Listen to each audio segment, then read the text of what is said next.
नमस्कार. नमस्कार. काही प्रभाग क्रमांक 14 या प्रभागातून आपण उमेदवारी दाखल केलेली आहे आणि अत्याधिक असं खूप जास्त जोरदार म्हणजे एंट्री झालेली आहे फॉर्म मध्ये. काय सांगणार? आता जी माझी महानगरपालिकेत एंट्री होणार आहे ती 4थी वेळ असेल आणि भारतीय जनता पार्टीने मला ही संधी दिली आहे. त्या संधीचं सोनं करणं हेच माझं ध्येय आहे.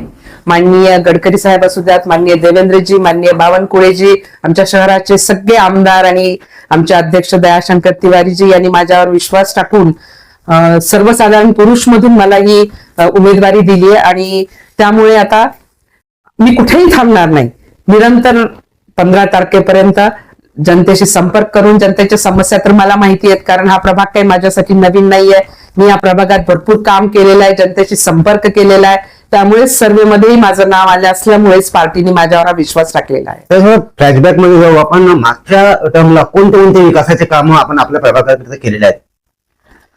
माझा प्रभाग कदाचित जर आपल्याला माहिती असेल कसा भौगोलिकरित्या माझा प्रभाग कसा आहे. माझ्या प्रभागामध्ये रविनगर पीडब्ल्यूडी डिपार्टमेंट आहे, सीपीडब्ल्यूडी सेंट्रल गव्हर्नमेंटचं जास्तीत जास्त जो एरिया आहे तो गव्हर्नमेंट एरिया आहे आणि तिथली जी जमीन किंवा जे काही असतं ते आरक्षित असतं.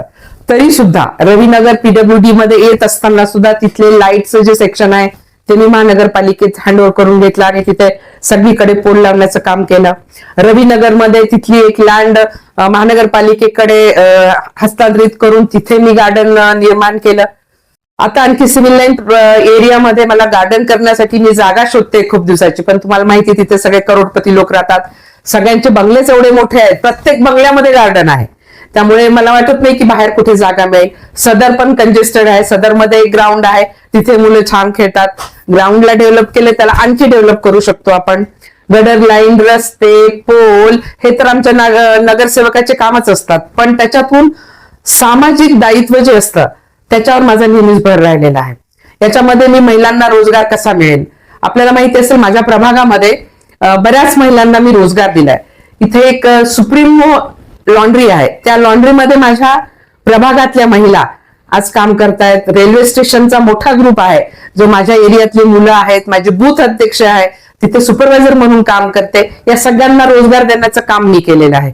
आपल्याला आठवत असेल मी जेव्हा महानगरपालिकेमध्ये महिला बाल कल्याण चेअरमन होते तेव्हा मी रिसायकल स्टोअर्स ओपन केले आणि ते प्रत्येक झोन मध्ये एका बचत गटाला म्हणजे 10 बचत गट 100 बायका त्या झाल्या.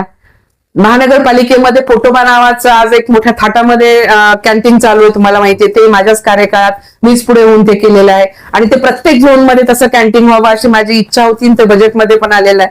अशा रोजगार देणे हा माझा सगळ्यात मोठा विरोधकांच्या बाबतीत बोलत आहे. जे विरोधक निवडणूक लढण्याच्या आणि आपल्याला म्हणजे टक्कर देण्याच्या याच्यात तयारीमध्ये आहे, ते काही ना काही म्हणजे करू देत ना, त्यांना करू देत ना. मी केलेलं काम आहे त्याच्यामुळे मला त्यांची काहीही भीती नाही. मी झाशीच्या राणीसारखी जोरदार लढणार. भारतीय जनता पक्षामध्ये ज्यांना तिकीट मिळाले नाहीये, जुने कार्यकर्ते, जुने पदाधिकारी नाराज झालेले आहे, त्यांचं आपलं काय मत आहे? शेवटी हा भारतीय जनता पार्टीचा निर्णय आहे, त्याबद्दल मी काहीच बोलू शकत नाही, कारण कोर कमिटी हा निर्णय घेते. त्यामुळे याबद्दल मी काही स्टेटमेंट देणं बरोबर नाही. चॅनलच्या माध्यमातून आपल्याला आपले जे मतदार बंधू बघत आहे, आपल्या प्रभागाचे जे आपले नागरिक गण बघत आहे, त्यांना काय प्रेमाचा संदेश आपला असणार आहे निवडणुकीला लक्षात घेता?